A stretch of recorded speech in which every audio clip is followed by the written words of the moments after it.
All right, if you just joined us, still Journalist Hangout. I still have Chris Kende Wadu right here and Asukwa James. Let's move straight to our next conversation. In what has been described as the greatest political comeback in America's history, Donald Trump has returned to the White House as the 47th President of the United States. Trump seemed to have hit the ground running by signing series of executive orders targeting key social and political issues. This include the rejection of transgender, stricter measures on illegal immigration, and an executive order aimed at ending birthright citizenship. True to his reputation, Trump is a man of his words, swiftly acting on the promises that defined his campaign. Let's share this package with you. I, Donald John Trump, do solemnly swear that I will faithfully execute. President Trump and his Vice President J.D. Vance took the oath of office at the Capitol in Washington, D.C. due to the freezing temperatures. The first time the ceremony has taken place indoors since the second inauguration of Ronald Reagan in 1985. The event was attended by former President Biden, Vice President Kamala Harris, former President Bill Clinton and his wife, former Secretary of State Hillary Clinton, and hosts of other public officials. In his inaugural speech, Trump criticized Biden's administration for failure to give attention to America's border, but instead using America's resources to defend foreign nations. America will soon be greater, stronger, and far more exceptional than ever before. My recent election is a mandate to completely and totally reverse a horrible betrayal and all of these many betrayals that have taken place, and to give the people back their faith, their wealth, their democracy, and indeed their freedom. President Trump also announced a number of executive orders to be signed, including the national emergency on southern borders. All illegal entry will immediately be halted, and we will begin the process of returning millions and millions of criminal aliens back to the places from which they came. On his foreign policy's direction for the next 4 years, President Trump said a golden age begins right now. He announced a flurry of policies, including renaming the Gulf of Mexico as the Gulf of America. We will measure our success not only by the battles we win, but also by the wars that we end, and perhaps most importantly, the wars we never get into. In what may have come as a shock to keen observers in U.S. politics, President Trump said his strongest legacy will be to unite the country.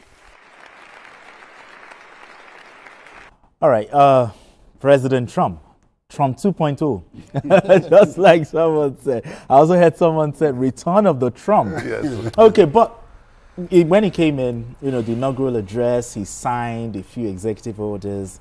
But first of all, let me ask you, my first question to you will be, will the Trump's administration, how will it impact the world, Africa, and also what should Nigeria expect? For the world and Africa, that is a thesis for you. That's a big one. Because the man himself, his political campaign was American first. So when you say American first, if you look at his speech yesterday, there's nothing about the rest of the world. Yes. It was 99% America. He doesn't care about others. So don't raise your hope so high what he's going to think of Africa. Or even the one that just left, Joe Biden, 4 years. I think it was just about 1 week or 3 weeks to the end of this that he came to one African country. It was just passing, and that's it. So that is not a problem for me. But congratulations to the people of United States of America. They've gotten what they want. They've gotten the 45th, who is now the 47th yes. President of the United States. And yesterday, at his inaugural speech, what he just did was a repeat of his campaign promises. There was nothing that he said that was new. In fact, he didn't say, if you watch, he had two inaugural speeches, what I'll call two inaugural. That was the original one, where he was sworn in. Then after he left there, he went to another one, the caucus with someone, where he said he's now, because he said there are certain things he wanted to say, But his wife and the VP say he should slow down. So that particular, the second one, he said, this is weird. That I can talk. This is weird. And he said, with his party supporters. I like the way the Americans play their politics. You saw what happened yesterday. The former presidents of the United States, either Democrats or Republicans, they were there. Even there are some African countries or some other countries. By the time Donald Trump started firing Biden with all this, he will just stand up. An African president will just carry him back, call his wife, let us go. But they remained there and they absorbed everything. But that is the beauty of it. But the question you're going to ask yourself, he was talking about peace. But it's so ironic that the man that is talking about peace is going to be peace is the one that is also want to conquer other countries. You want to go to Panama and pick up some territory in Panama. He's talking of Mexican border. He gave reason. He said he was giving to. He said he was giving to Panama that Chinese have taken. So we are going to. Is that a man that wants peace? So, but the issue is that let us look at some of the issues that raised. Number one, is the issue of LGBT. 100%. As an African, as a Nigerian, I totally agree. He said there will only be two genders. Male and female. Male and female. Any other one that they talk about, my hand no day. That's the second one. They talk about withdrawing for WHO. That was not a surprise to me because he was also having issue with WHO due to COVID. Yeah, during the COVID period. Yeah, that COVID period. We're still going to talk about that. Yeah, he was talking about the issue he had with COVID. So it was so legitimate for him to be able to. Then also, the most controversial one is the U.S. birthright citizenship. It's going to have issue there because it's more constitutional than just signing an executive order. Already, people are already starting going to court. And at the end of it, you'll be surprised that the Supreme Court would finally decide. But this is not the first time. Let me tell you what happened. In 1983, there's a woman called Margaret Thatcher. She did the same when she came in. And stopped everybody coming to United Kingdom. You know what people do, even Nigerians, if you get one small money, your wife don't get belly. When you do this 7 years, you ship them to America so that you can have an American baby. Margaret Thatcher stopped that in 1983. It used to be that like that. So he stopped that and she stopped that and that has been so that is the same thing that John Trump is doing. But as I said, it's going to be constitutional issue. The Supreme Court may be the end, will be the final, despite the executive order he must have signed and the rest of them. Whatever order he signs, just like in Nigeria, we have what is called the ground norm in Nigeria. The ground norm. In our ground norm is our 1999 Constitution as amended. Any other law, either by executive fiat or executive order or by state government or anything, that is in contrast with that 1999 ground norm is as good as not. Let me use the ground to... Okay, but looking at the inaugural speech, one of the first things he did was granting clemency for, everyone charged over the January 6, 2021 U.S. Capitol attack. 15,000 of them. Yeah. How controversial was this? And did you see this coming? Yes, I saw it coming because... You knew he was going to grant them clemency? Yes, I knew, because up till today, Donald Trump doesn't think he lost that election.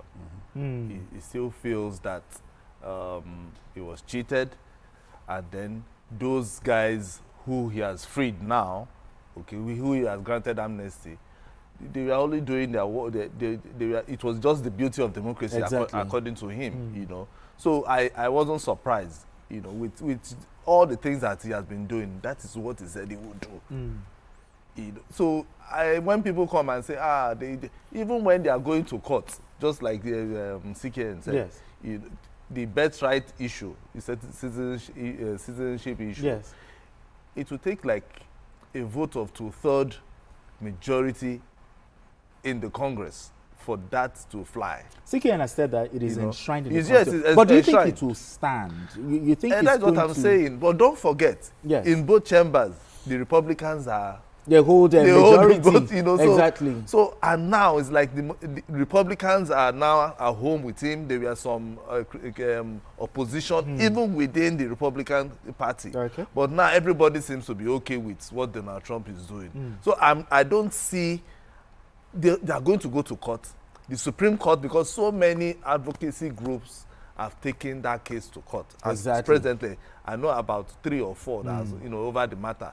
Because don't forget the southern border that he has declared that place, don't think about it, is closed for Mexicans coming in, because even Joe Biden was about to even, there was even a portal that was open for Mexicans. Exactly, for Mexicans. You know, for them to come in. Now, Donald Trump has closed that portal, the CBP one portal. It has been closed, so nobody can come in from the southern border because that executive order is in place right now. Okay. You know, so Donald Trump is ready to run. He's hitting the ground running. No, this one I want to use the local palace. Okay. He won't run streets. You understand? So you understand? So now everybody, it's like even the world everybody now knows that a new sheriff is in town all over the world. Because even the World Economic Forum today, it was all about Donald Trump. His policies, how it's going to affect them. Exactly. How it's going to affect the economy. Because don't forget, most economies, if not all economies around the world, is tied to the American dollar. True. And now that Donald Trump is about to do this isolation, you know, ideology, it will definitely impact. Is going to really, really impact. Look at the WHO, for instance. Do you know how many countries depend on the WHO funds and aids? So now, many. Let's talk about the president's, you know, the withdrawal, you know, from WHO. In your opinion, do you think President Donald Trump actually thought this thing through? Talking about the withdrawal, and Americans, are they fully aware of the reason he has done that? Do they actually know? But before I get to that, what I should be looking at is the lesson for African leaders. That is what we should be looking at. After seeing what happened yesterday, African leaders are then thinking of their country first. That should be the fundamental. That is the totality of. They have to start sitting now. Down You have to now sit. When the man say Africa, Nigeria, America first, our president should be thinking Nigeria first. Okay, you are talking of WHO. WHO is even a child play. Do you know Donald Trump is pulling out of the Paris Climate Accord? That one. That is even the highest. That's the highest. That is the highest of policies. Not even the WHO. WHO is a child play.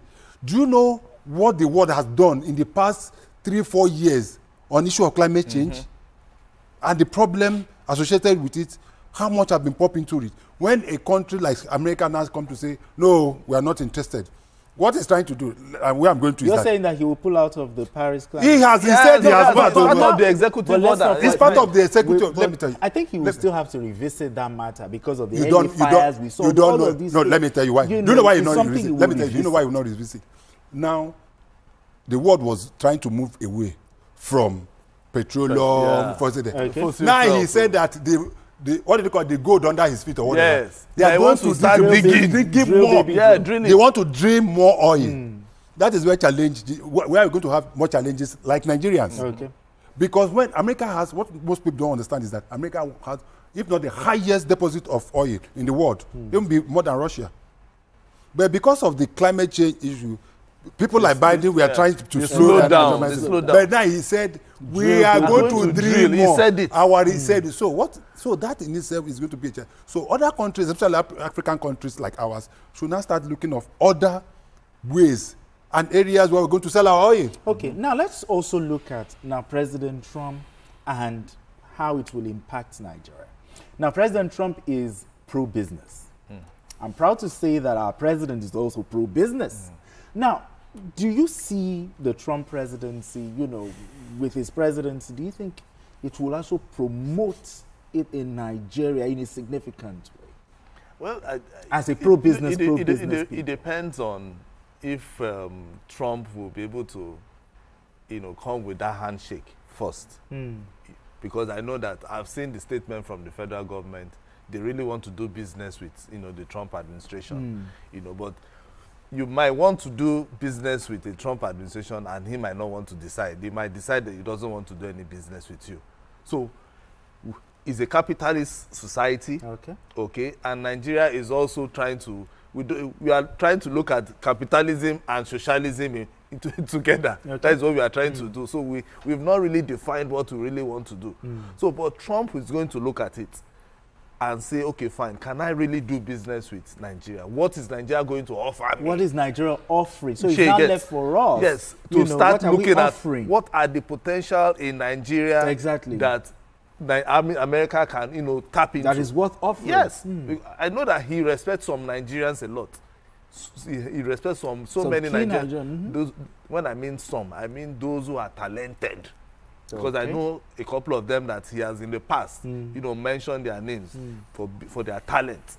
So I feel that he will not discard Nigeria, but this is a time for us to begin to look at, lay down our potential. What do we need, what do we have? Like uranium, for instance. America will want to partner with countries that have large deposit of uranium. Okay. Lithium, because his friend, Elon Musk, is looking for lithium for his Tesla vehicle. Exactly, so EV and all of it. Those are some of the things our government can look at and begin to see how they can begin to tap into it, make it big, make it something that is worthwhile, so that when once the Trump administration is coming to Nigeria, they have something to show them and say, we have the largest deposit of XYZ, and we can do business. If not, a Trump administration will just leave us somewhere, go to another country, and then... No, hold on. I need you to also, maybe just in 1 minute, because our time, we are pressed for time. The first administration of Trump, there are some key persons or there's some that made the administration, his tenure, unbearable. I was having a conversation with someone, he asked me, he said, do you think President Trump will go after all of those persons that actually made his first tenure unbearable? Just in 1 minute. Okay, there's nothing he cannot do. So yes, so that's what I always say, that Donald Trump is just like Charlie Boy Show. If you know what Charlie Boy Show used to be, on Charlie Boy Show, anything can happen. Yeah, but let me take it there. Last question just asked, which has to do with what US can do with Nigeria. I listened to former Minister of Foreign Affairs, Professor Bolaji Akeyemi. And he said we shouldn't be too enthusiastic about the Donald Trump presidency. And I totally agree with him. A Donald Trump that is ready to go into war, quote unquote, on when it comes to issue of economy, with his sister country, Canada. Donald Trump said he's going to impose 25% tax on goods coming in from Canada.